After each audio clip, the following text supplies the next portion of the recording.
rest of our challenge, educational challenge group with Jos and Erika and Runali. We're going to host this interview with Pavel Luksha to talk about education and the transformational change that we need in this context, right? So I'm very happy to have you all here, and we can get started now.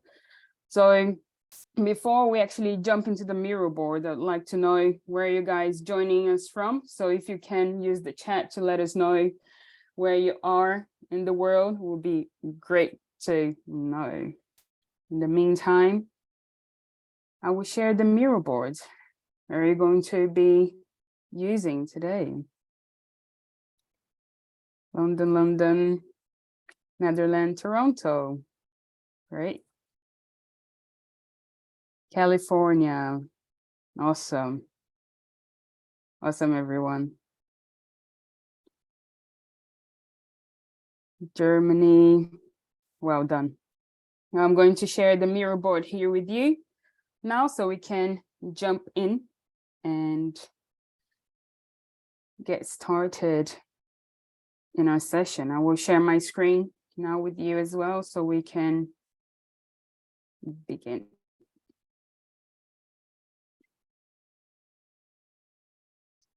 Great. You can see my board now, right? So welcome to our interview today. This session is hosted by the London Hub, and myself and Ben are going to host and facilitate today's session on behalf of the London Hub and in the context of the education challenge that we have in the London Hub. And we're very excited for this interview with Pavel. So thank you very much, Pavel, for accepting to being with us here. This session is being recorded, and we are going to make it available afterwards on our YouTube channel. All right. So a bit about our guest today.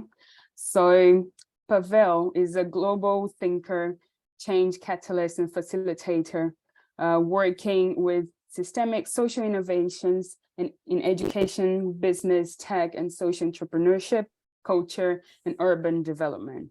Is nurturing the discipline of social ecosystem, weaving, and gardening. He's also a founder of Global Education Futures, co-founder of Weaving Lab, and Leaving Cities Earth, co-author of Rapid Foresight Methodology. So very interesting background from our guest today. So thank you, Pavel, for accepting this interview with us. All right. My pleasure. My pleasure. Great. So before we start, I wanted to know a bit more about the expectations that you have from this session. So we can just have 1 minute here for you to post what do you expect from the session? And you can use the sticky notes here on your left. And if you click, you can just post your stickies here on this board. All right. So just 1 minute so everyone can arrive and we can get started.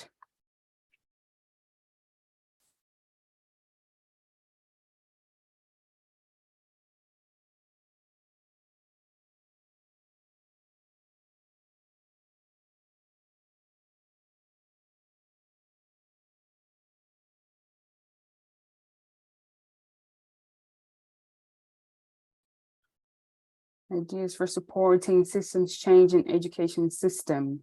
Okay. Have read the paper and have been deep in educational futures for quite a few years. So it's good to understand a bit more about these ideas around the paper that we're going to cover today, right? So we can get started. And the structure for this session today, we just had 5-minute introduction to the session. And now we are going to start on the interview for 15 minutes, and we're going to have 4 blocks, each one there's going to be about 12 minutes each. And we're going to have space for the interview here from Pavel, and as well hear from your questions. So feel free to use the chat or address them when we have the time to do so. And in the end, we're going to have a wrap up and feedback for the last 5 minutes. All right. So yeah, we should get started. Thank you. And you can continue putting your expectations for today's session as well. So to start, we would like to begin with our current educational system, right? So in the context of this paper, and of course in the context of your expertise, Pavel, how do you why do you think that our educational system is not very suitable for the world that we live in? And why do you think a systemic approach is a relevant approach to this challenge that we have at hand? So we can get started with that. And yes, please. Thank you. Well, I would like to start with the idea that when we ask the question of relevance or irrelevance, there are very different degrees of irrelevance when we take, let's say, different levels of the system and different time horizons into account.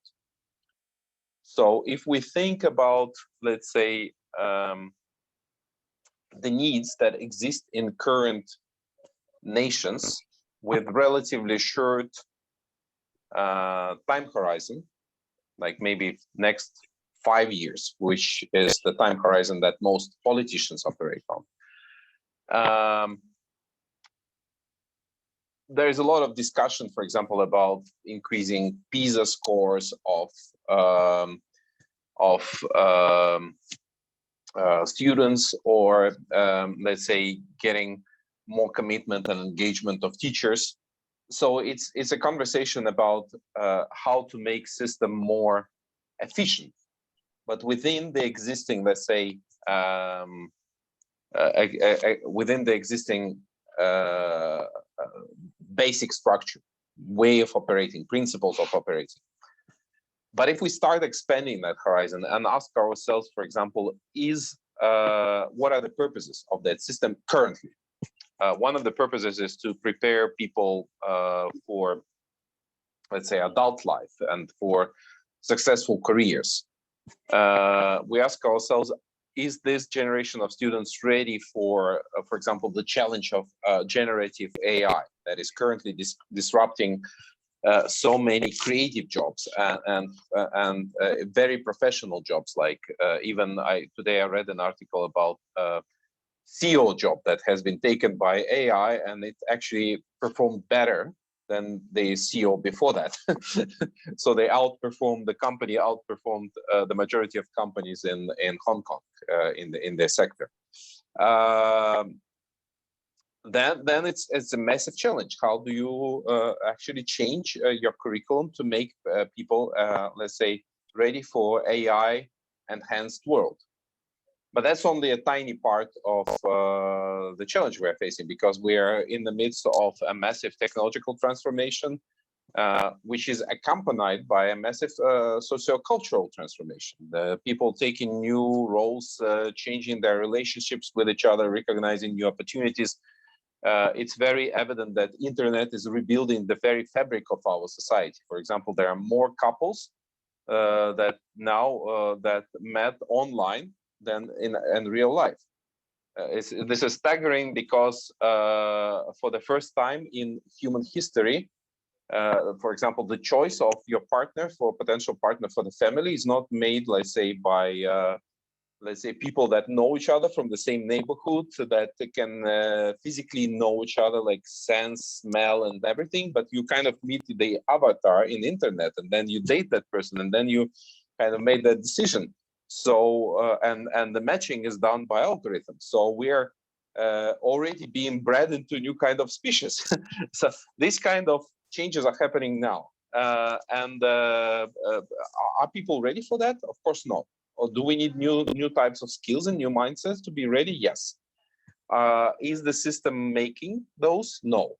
So that's the second degree of irrelevance. Now, the third degree of irrelevance is when we look really big time horizons and see ourselves in the context of our existence as a civilization on this planet, and ask ourselves, what is the fundamental deficiency of this civilization? And of course, the fundamental deficiency is that we are not in harmony with the planet on which we exist. And I don't think that any existing technology alone can resolve that challenge, because it's much more fundamental. And there is evidence that the biosphere itself is so much more sophisticated than any technosphere that we can create, even with the exponential growth, let's say. Exponential rate of development of our technologies. It's much more sophisticated. So we, instead of trying to recreate the biosphere with our own technosphere, with our own technological solutions, we need to find ways to live in harmony with the planet, which implies that we need to learn empathy, we need to learn responsibility, we need to learn to collaborate with each other better at a massive scale, at exponential rate. Which means that, like, it's not only about, let's say, learning new subjects or learning new specific skills. It's about transforming who we are as beings. Let's say, become more enlightened, if I can put it this way. And do we have system for that? Absolutely not. So if we take that third, let's say, perspective, we need to see the idea that there is a need for massive societal evolution to a new, let's say, level of existence, and that's not there yet.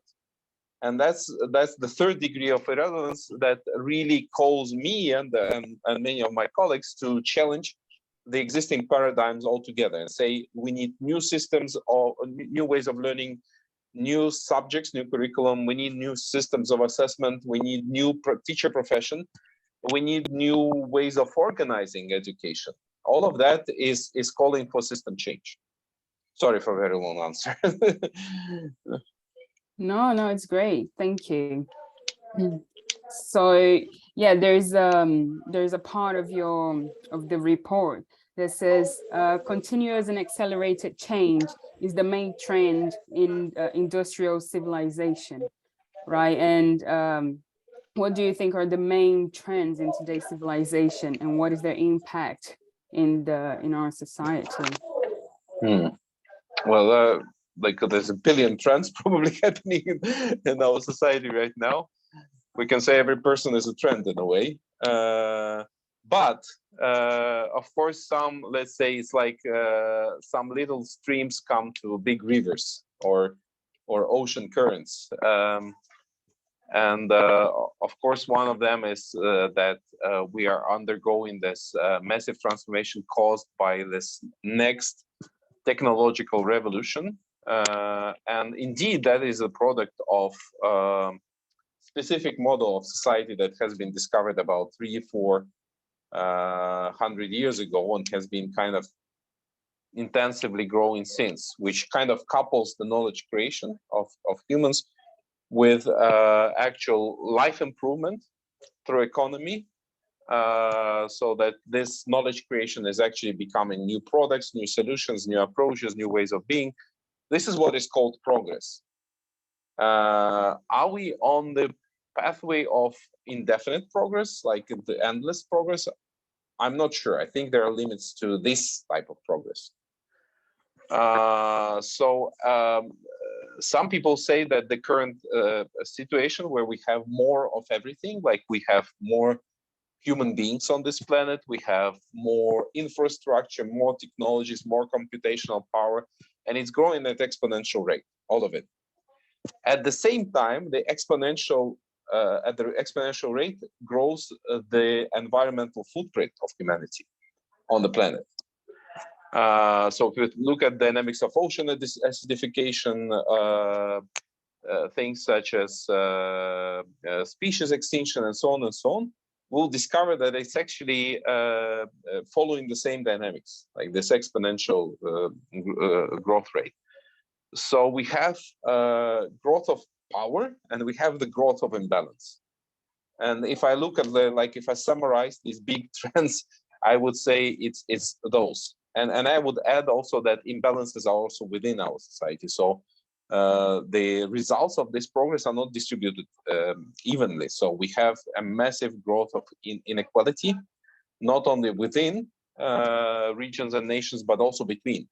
Like some are getting, let's say, rich are getting richer, but poor are getting poorer. And for example, this fourth industrial revolution is there's half of human population that's basically left behind. It's bigger divide than the digital divide. That will be a massive problem in the very foreseeable future. So these inequalities and acceleration of inequalities is actually some theoretical, not theoretical, but historians that study the collapse of human cultures in the past, human civilizations in the past, indicate that there is a massive risk to actually face a collapse of the global civilization because of accumulated problems that don't allow it to function anymore properly, let's say. So I would say we have trends that are expanding our opportunities and our power in very different aspects, including technological ones. We have growing disbalance with our planet and all types of trends that are manifesting that, and growing disparities and imbalances within our society that are also kind of threatening our long-term future. But that is, to me, not the end of the world. It's more like an invitation to start reinventing the system. Great, thank you. Does anyone have any questions or comments that you'd like to address to Pavel regarding the topic of our current education system? Ben, do we have anything on the chat? Oh, sorry. Do we have anything on the chat or? No questions, but a lot of comments. I'm sure people could speak up if they feel inclined, but no questions as of yet. Okay. Now feel free to unmute yourself if you would like to have a comment. question. Yes, please. Yeah. So what I find remarkable is that I'm from the Netherlands, and let's say the reductionistic approach seems to be prevalent at this point in time. So I think when I talk about system dynamics or dynamical systems to people and something like emergence, the term they often don't know, but if you say the whole is more than the sum of its parts, a lot of people, I've heard that expression. At the same time, I think within our educational system, just the mere fact that there is an ecosystem, you're part of it, and there's this approach of dynamical systems that you can recognize in a lot of different scientific fields, so biology, physics, but also sociology. It is just not part of mainstream education. And so I'm come to my question now. How would you comment, Mr. Luksha, on that we could start by just adding it to the reductionistic approach? And now you are muted. Thank you, Mark. I think it's really essential question about reductionism actually worked. Let's put it this way. It worked, and it actually allowed to create what I can call sophisticated machines of industrial civilization as we know it. And at the same time, it's actually, I think, to a great extent, it is about specialization. This idea of labor division that was assumed can go on indefinitely. And now what we are facing is actually the society needs not really more division. It needs, well, probably division will continue, but at the same time, it needs more unification, reunification. People that are able to integrate, connect, and the machine is kind of dysfunctional, and we can see it. The only way to kind of transform the machine is to really take the different role of human beings, is to see ourselves as like whole beings connected to whole beings in organic structures. So that's why I'm so keen on the idea of learning ecosystems as part of ecosystemic approach in general. And I don't know if you read this work by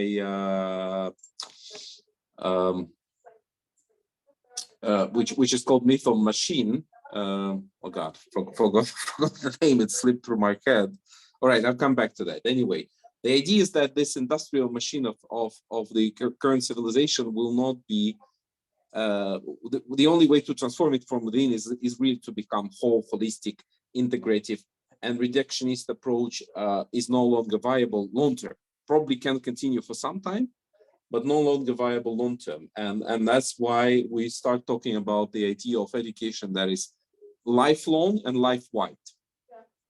And the idea that we need new systems that will be more like life itself. Can we make education into just like a normal activity learning, more like, let's say education is just a way, for me, is a way of organizing learning. But can we make learning into like a form of being that is present in every, let's say, layer of our social reality? So if we're in the city, we are learning. If we're in the family, we are learning. If we're with friends, we are learning. How do we make that into more explicit? How do we strengthen that? It is happening anyway, but how do we strengthen that potential to learn together? How do we support it? And that's, to me, a new shape of learning system, which abandons reductionism and brings back the whole human beings and whole systems. Great. Thank you, Pavel. I can see Michael's hands up, but I'm going to continue here. That maybe your question is going to be addressed during these other boxes that we have. And then in the end, we can come back to you if we have some time, okay? So the second part of the interview will be talking about the changes that are enabling this transition. And in this report, you address 4 main radical changes in the educational system that are guiding, right, the transition. One being the rise of learner-centered education and rise of self-guided learners. The second one being creating teams, community, and network-based education. The third one being emerging global educational ecosystems, and the fourth, evolving learning success metrics, right? So how do you, would you say that each one of these impact the transition in our educational system? Yeah, so I think this is really crucial because, of course, there are many elements, and let's say before, like when I started my journey in education and system transformation of education, my original assumption was that it's actually the role of technology to transform education. Like many people think, like we need platforms, we need apps, we need gadgets, and that's the magical bullet that will solve the problems. In fact, what we come up with, if we have new tools, but the approaches, the frameworks, the methods are still old ones, these tools are not relevant. Like they are not bringing any massive impact. So the problem doesn't lie with tools. It actually lies with the way we approach learning. So that's why let me start with two things. One is that actually we need to focus on learner and recognize that this learning process, like I said, it's actually very relevant to Mark's question. It has to happen in the lifelong perspective and introduce many aspects of human life into learning process. But what is at the center? The center is the learner himself or herself or themselves. It's the learner's figure that is most important. How do you organize a process that kind of becomes an environment? I think the word environment was used in the chat, and I think it's exactly the point. Like, we need to start thinking in the context of learning environments that are creating opportunities for learners to create knowledge, co-create knowledge, discover skills, cultivate skills, and so on. So how do we create those processes that are supporting this? And that's, to me, learner-centered learning environments, which kind of grow into learning ecosystems, and learning ecosystems that are happening on the local level. So that's where your body is, that's where your family is, that's where your daily processes are. But at the same time, you're part of that global society. So you move with others. And once you're in a learning ecosystem, you are not alone. That huge challenge of the current model is that it's also kind of continues to isolate people from one another. The idea of, okay, let's personalize everything. So each of you is an individual with their personal journey. That's not the learning for, why do we need learning? Because we need to transform ways we are doing things. And we are doing things together with others. And part of that learning has to happen not within ourselves, but between ourselves, because there is a lot of evidence that it's not only individual learning, but collective learning that forms, let's say, new patterns of behavior. So it's not only that individuals learn, it's also organizations, systems, communities that learn. And a lot of this knowledge and these skills kind of exist as collective competences. They exist between us. So that's why if we only redesign our learning to be more and more personalized, we are losing the most essential part of that transformation. So we need to explicitly focus on redesigning processes that enable more and more of the collective learning. And we know that's the most efficient way to learn, when we learn together, when we learn from peers and so on. Finally, the question is, for sake of what? Why are we learning at all? What is the purpose of that? And I mentioned, okay, the purpose of this design of learning systems was to support the industrial machine, to have good workers, to have good citizens, to have good soldiers, to go into army and kill the enemy in another country. Now, this is some people like Putin probably still think that it's okay to do it this way, but of course the world that kind of moves beyond that paradigm. We need a totally different roles in this new civilization. We need, let's say, we need spiritual leaders, we need action leaders, we need poets, we need healers. So we need very different roles that and how do we encourage people to be that? It's a collective transition to new idea of what success is. But part of that story is that either this idea is reproduced, like the existing idea is reproduced within the system, or that new idea is planted within the education system, because education system plays dual role. One role is it reproduces the existing society, but the second role, it produces a new society. And that's why it is a vehicle of social evolution.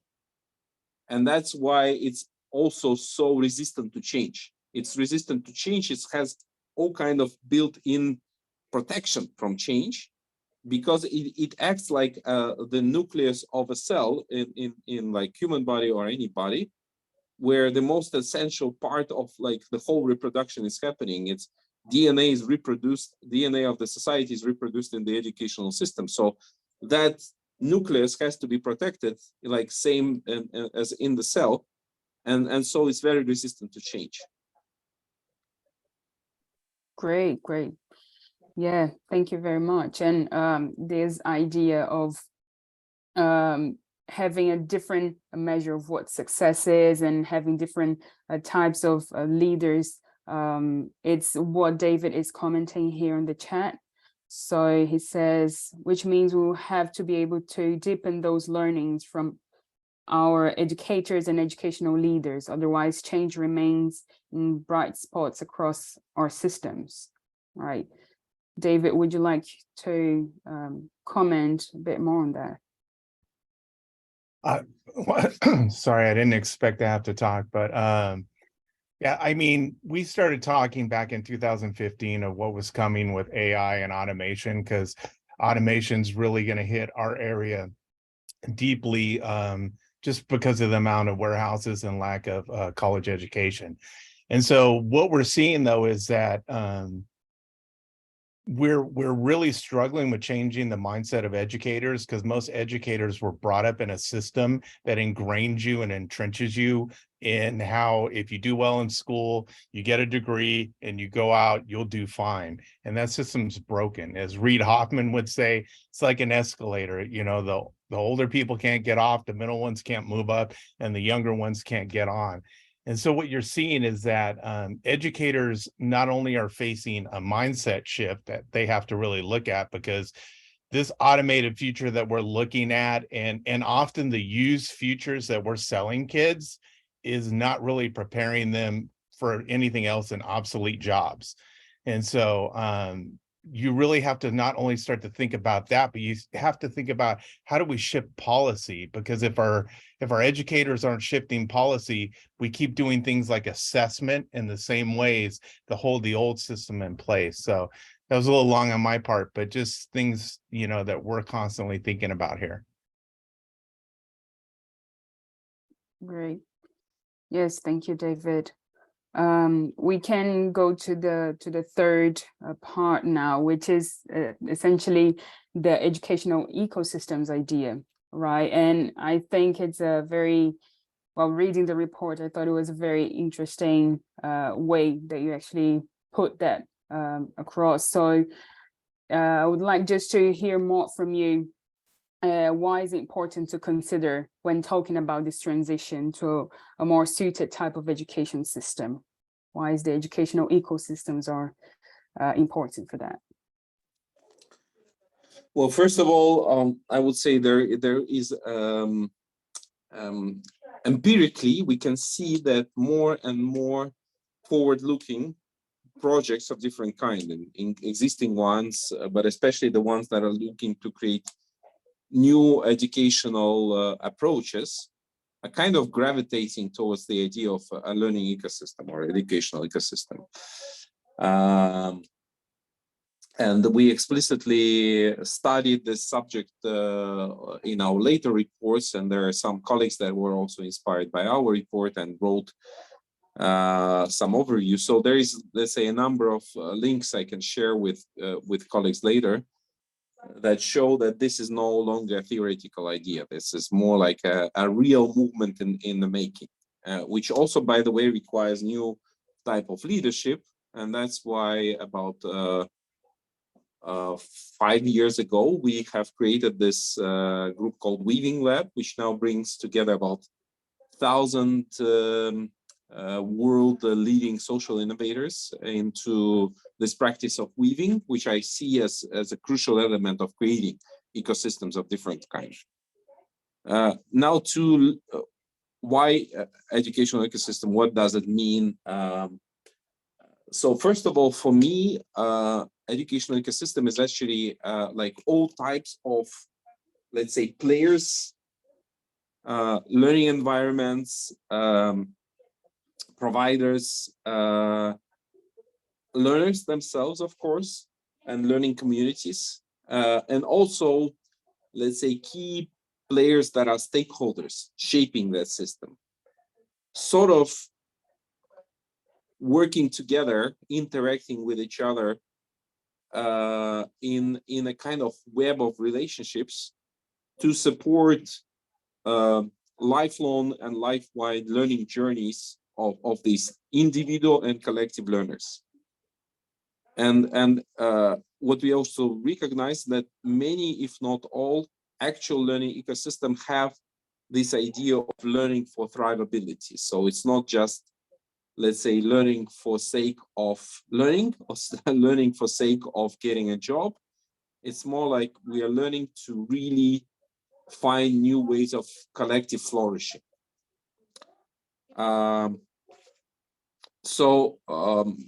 Why ecosystems? Because there are several elements to this answer of the question why. One of them is actually, if you think, is there any specific institution, or can there exist any specific institution that can support lifelong and life-wide learning? No. It's only there is an old African proverb saying it takes a village to raise a child. Well, if we're talking about leaders or good doctors or artists, they're all learning in an environment where probably the school can provide something for them, but it's not enough. So if we want to have not just few great leaders or doctors or artists, but many, we need to create environments that are more explicitly organized, not just, let's say, some talents discovering their own journeys, but actually creating those journeys through many learning opportunities for many people. So move from the paradigm of industrial factories that are producing standardized outputs, which are human outputs in this way, to the idea of more like forests or gardens where, you know, all kinds of plants and birds and squirrels can coexist with one another and grow and thrive. So that's one element. The other element is that actually, if we think about the massive rate of change, the accelerated change that is happening, we know that if we're using like machine-like approaches, where kind of machine is built and then rebuilt again, that's not working when we have an accelerated rate of change. And that's why these machines are becoming dysfunctional, why people are complaining about educational reforms all the time, and so on. But if we have some system which is actually based on the principles of evolution, and outside education in many sectors, it's very, very natural. We can see that there are, like, for example, in high-tech sector, there's a huge dynamics. Like, you know, every 5 years, situation is changing, new players coming in, new organizational forms are coming in, and so on. Nobody complains about it. It's just part of the reality. Like, everybody is adapting to it. But in education, you know, if you introduce a new element of curriculum, everybody says, how can, okay, that's a problem to really adapt to it. But if we think, okay, let's human beings of different ages learn whatever is needed to be learned to support their well-being, to their careers, their personal thriving, and so on. Let that be new forms of ways of kind of organizing these different providers together so they support each other, not just each of them doing their own thing, but more like how can they also strengthen each other. Then we have a system which is very, very flexible. So that's why education ecosystem is a new paradigm, but it doesn't mean that we kind of do away with schools, universities. They just become part of this new setting. They don't hold the whole learning process anymore. So a lot starts to happen outside the formal education, more and more. And in the end, it kind of, the formal education dissolves, and that's still to happen in the future. But it's going to dissolve because people will see, okay, we don't need those diplomas, we don't need those, 9 to 5 kind of style classes. We need more flexible roles, we need more flexible journeys, and we need many providers to play with that. And that's why leading schools and leading universities are also kind of opening up to invite more providers to be part of their own inner ecosystem. Like, why don't we have collaboration with this professor, with this company, with this museum, and so on. At the same time, they kind of open into, for example, the physical reality where they are. Like, they open to the city and they say, why don't we have part of our classes happening in that museum or that theater? and let students travel across the city to kind of learn not only within our school, but kind of in the whole place. So this is like, to me, seeds of learning ecosystem that are happening. Awesome. Yeah, the idea of connecting all these different actors, right? They're important for the development of the education as a whole, right? Great. We are going to continue with the last part, and then we can open for more questions and comments, okay? So in terms of the future now, right, based on your experience and your understanding of the educational system, how do you envision is the future, and what do we need to start doing now as a collective to be able to reach a more thriving and successful future for the education?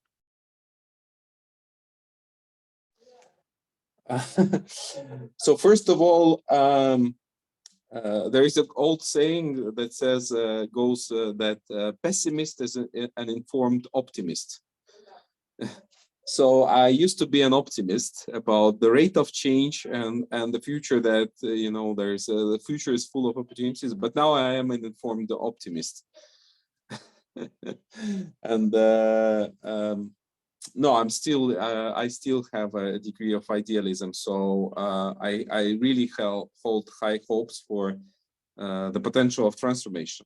But I can see that, let's say, expectations that there will be massive change happening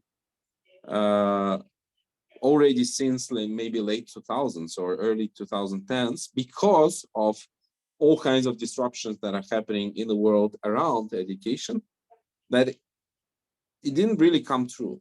So I have to admit that. So the revolution is happening, but it's more like evolution, and it's much slower than we can anticipate. And many, let's say, forward-looking examples of the new system still remain beautiful exceptions, as some of my colleagues call them. And I would say the grasp of bureaucracy on the educational system, this kind of grip is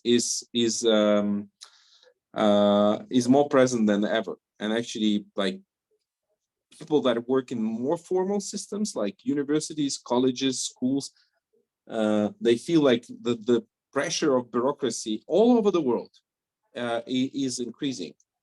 Inspiration of their jobs is evaporating, and I feel like it's a symptom of the massive crisis we are facing, which I call the crisis of complexity. Like, the society is like accelerated rate of change, growth of new technologies, new social innovations, and so on, really invites us to be more complex. But the systems, existing systems, are resisting to that.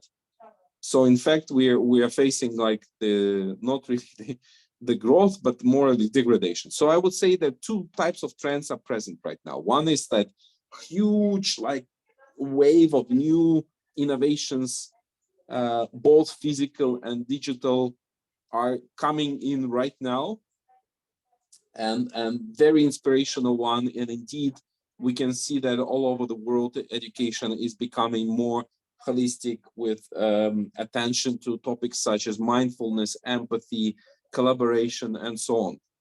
At the same time, we have like real, actual kind of, I would call, degradation of the system, and simplification, let's say, in spite of growing complexity of the world around it. And I think at some point this will not hold indefinitely. So, for example, right now, a lot of colleges feel that they kind of really get attacked with, the rise of ChatGPT, because, for example, essays used to be a form of checking the student knowledge. Now, any student can go to ChatGPT and say, "Why don't you write me a 250-word essay on this subject?" There you go. Now they're trying to combat with solutions. Can you detect that it was written by ChatGPT and so on? But I think it will just, go back and forth. It's not about human learning anymore. It's all about like which systems are better. So colleges will have to reinvent themselves, and I think this will happen through the next decade. And my hope is that actually this reinvention will happen around the discovery of purpose, like I said. I think the idea that everything will be around technological innovations and new solutions and more metaverse and so on, yes, that will be there. But it's secondary. The first thing is actually why we are learning, what we need to learn, what is essential, what kind of subjects, what kind of formats support it. And I see a lot of, it's not exactly how Ivan Illich spoke about it, the idea of the schooling society, which kind of liberates itself completely from schools, but it's more about discovering how we can align educational processes with. Yeah, I see this message that purpose is individual. Yes, it is individual with individual purposes, but also with collective purposes, because we do have collective purposes because we coexist together. We coexist as human communities. We coexist as nations. We coexist as cultures, as a species. And there are some purposes that also exist on that collective level. And how do we support those for human flourishing, for thriving? Awesome. Awesome. Thank you very much, Pavel. We have a question from Miguel, I believe. Would you like to address that? Yes, thanks a lot. Sorry, English is not my first language. I will try to explain myself the clearer as possible. I love that you talk about this introduction of the whole amount of new technologies and so on and so forth, because I have seen like in the last like 10 years, there has been like appropriation of the education from a corporative vision, that is to the words leaders, innovation, education have transformed into our corporate vision, where leaders are the one who has this aspirational vision of the person that we want to be, like if you want to be a CEO or a manager. And education has the same transformation to a corporate vision, where everything is like a new technology, a new advantage, a new innovation, so on. So this creates, I have seen in Mexico, this problem that is that it's like the Red Queen hypothesis. People have to run faster to keep in the same place. And that new technology does all innovative visions do not transform the reality of the people, but instead charge all the communities into a new problem that they're facing. Every day they are going backwards instead of forward in their approach of education. And you see communities trying to support their own values. That values have this collective purpose, their own values as communities, but those values are not valuable in the educational community because do not align to this corporate vision of what education is. So and the other thing is that this corporate vision charged the education with other thing, that is the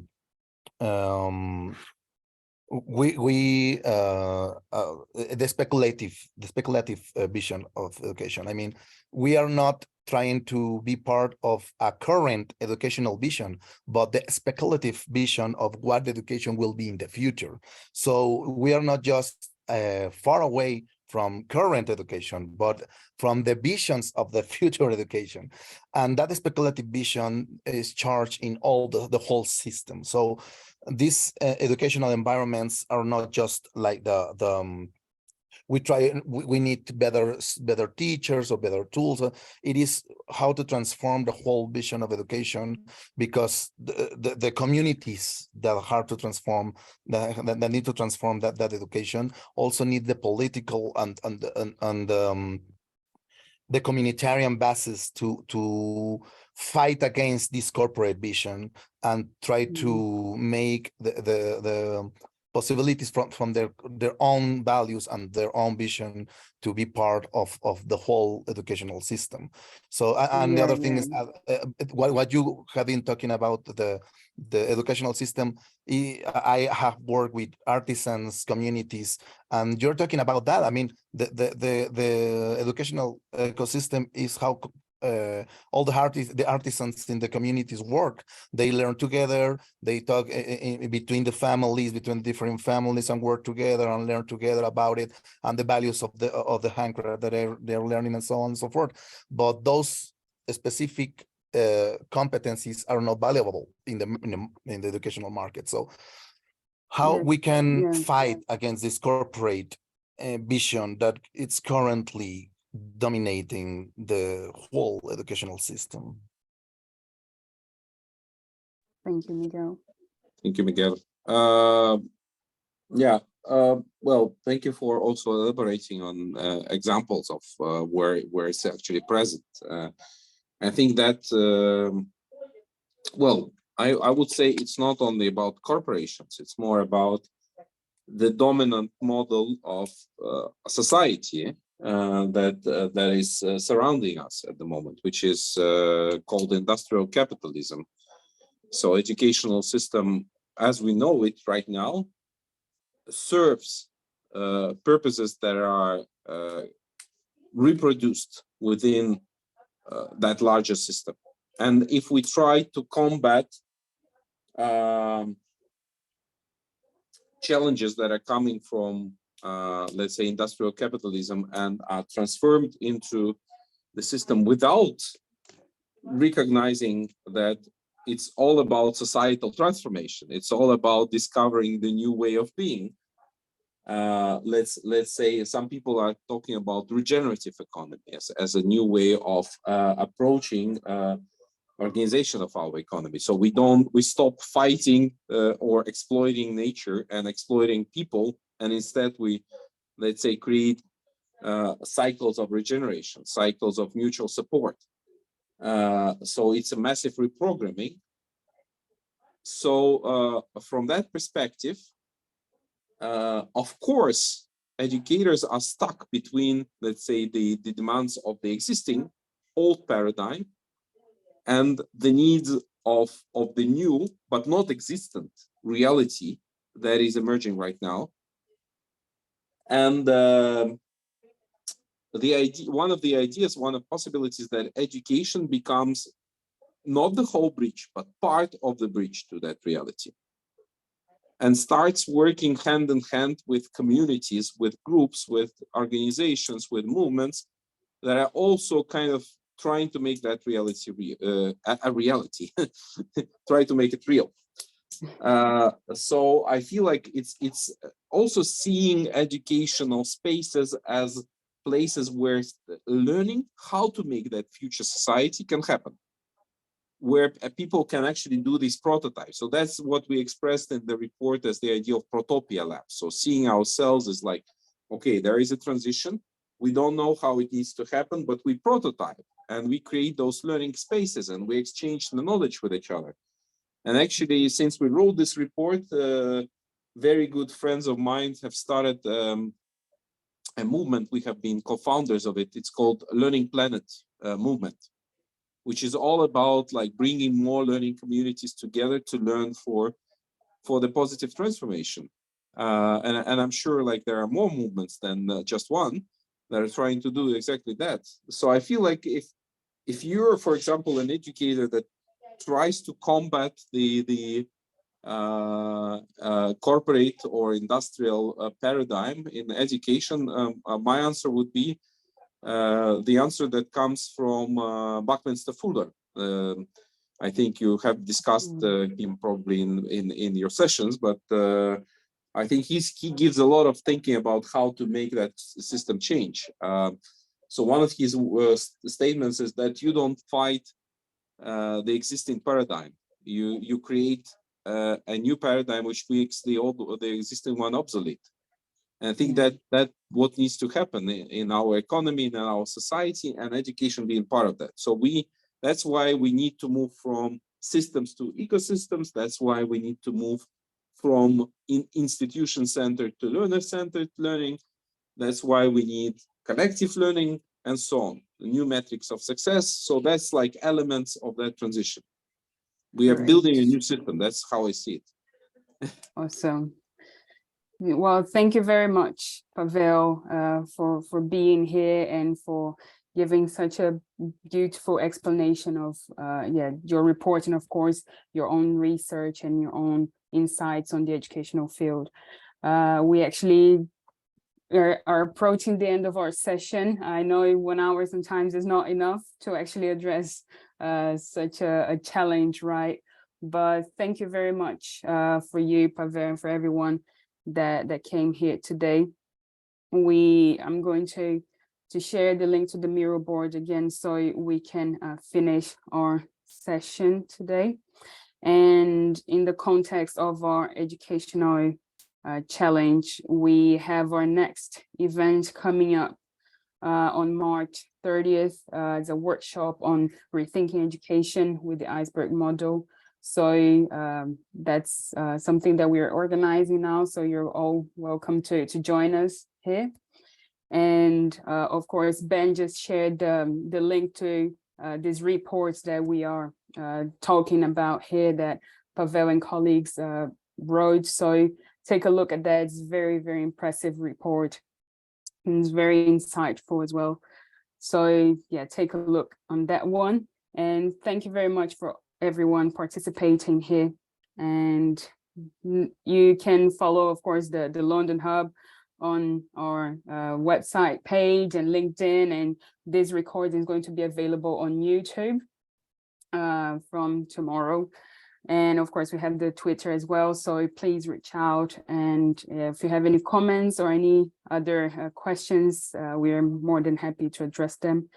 And yeah, to finish off our session, we have a feedback board here. So if you would like to let us know if you got a good understanding of the concepts here today, if the format of the session was valuable and helped you understanding the content, and any ideas that you would like to mention to us to improve the next sessions. All right.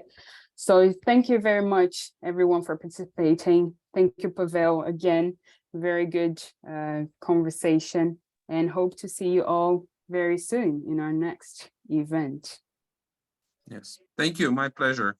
Have a great end of the day. Bye-bye. You too. Thank you, everyone. Take care. Bye. Bye.